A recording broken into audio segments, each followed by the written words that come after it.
them to pay tax credits for Foxconn workers that aren't in Wisconsin. Does that concern you? Do you think they need to make changes like the Bureau's recommending? I talked to Mark Hogan yesterday about this, and I kind of asked him specifically, like, are we talking like hundreds of people, or are we talking like onesie, twosie somewhere in the country?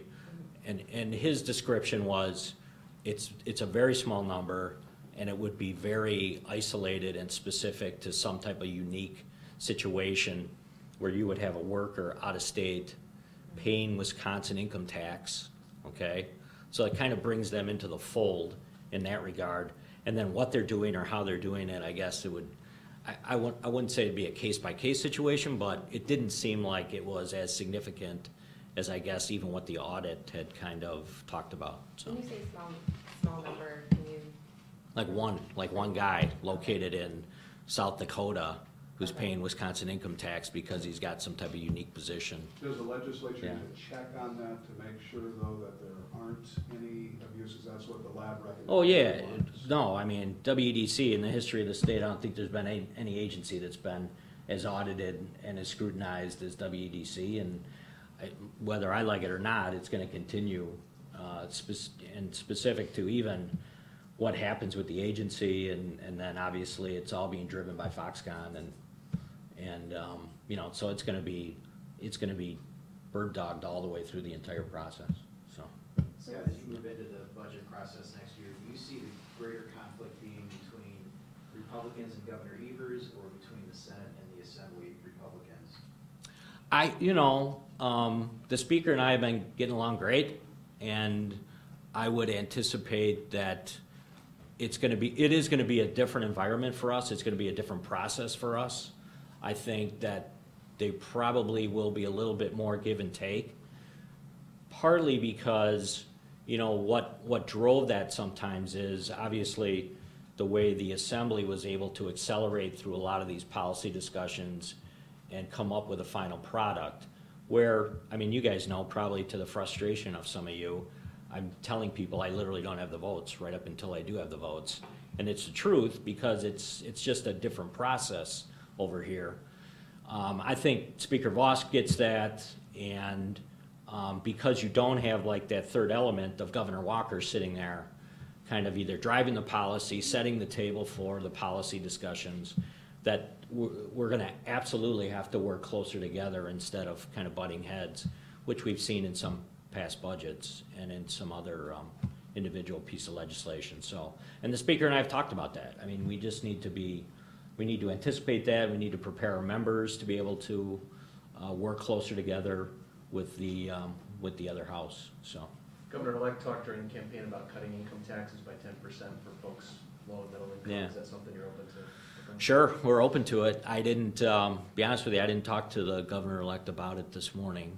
That didn't come up, but yeah, I think we're always open to having that discussion. The state's in a great position. I think because of the policy decisions we've made, and certainly with the economy expanding the way it is in Wisconsin, I think, yeah, that should always be something that's on the table. On that front, though, Senator, during the listening sessions of the last week, the governor-elect had said he's hopeful that he won't have to propose a budget that raises taxes. Hopeful. How do you feel about that descriptor? Yeah, I can't imagine a situation where, in general, sales tax, corporate tax, you know, income tax, that there would be any increase there that would be needed with the position that the state's in right now. I think we're in great shape, and I can't imagine what scenario would develop where he would need to do that as we sit here today. So, guys, we got time for two more. Senator, as someone who's worked with both the Democratic governor and Jim Doyle and the Republican Scott Walker, what makes the difference in that working relationship with the next governor? Is it the person or is it the party? How do you manage those two things? yeah, the big difference is we won't be sitting in, obviously, Governor-elect Evers' office developing kind of a strategy for the party, where that was always something that was at the forefront. Messaging, what do we want this to kind of how do we want to execute this? What's the timing of it? What's the timeline on this? If you fully develop something. I mean, those are things that I think people, you know, kind of are able to work through when you're coming from the same party. You know, that's not going to happen. So a lot of these things will be kind of launched and discussed publicly, and they'll kind of fall where they may. But that's obviously the big difference. So. To follow up, when you first started, you said you've known Tony Evers for years. What difference does it make, if at all, the relationship you have with the person as opposed to the party? Yeah, I mean, we need to build rapport. I mean, I've known him for years, but most of it was kind of limited to, you know, kind of 20-minute discussions about something very specific.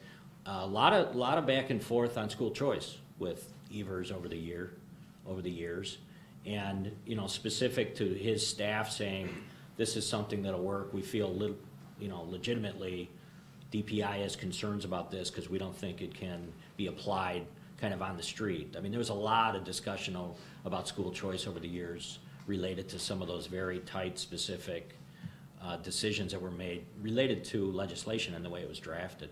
So that was a lot of the discussion that I think happened with DPI over the years from a Republican's perspective, I think.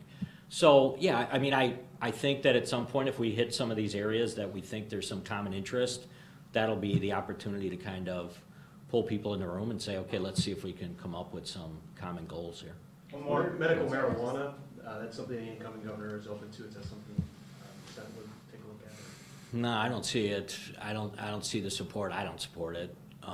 So I'm not sure. I hope the governor doesn't come up with some type of fictitious number, throw it out there, and then, you know, expect us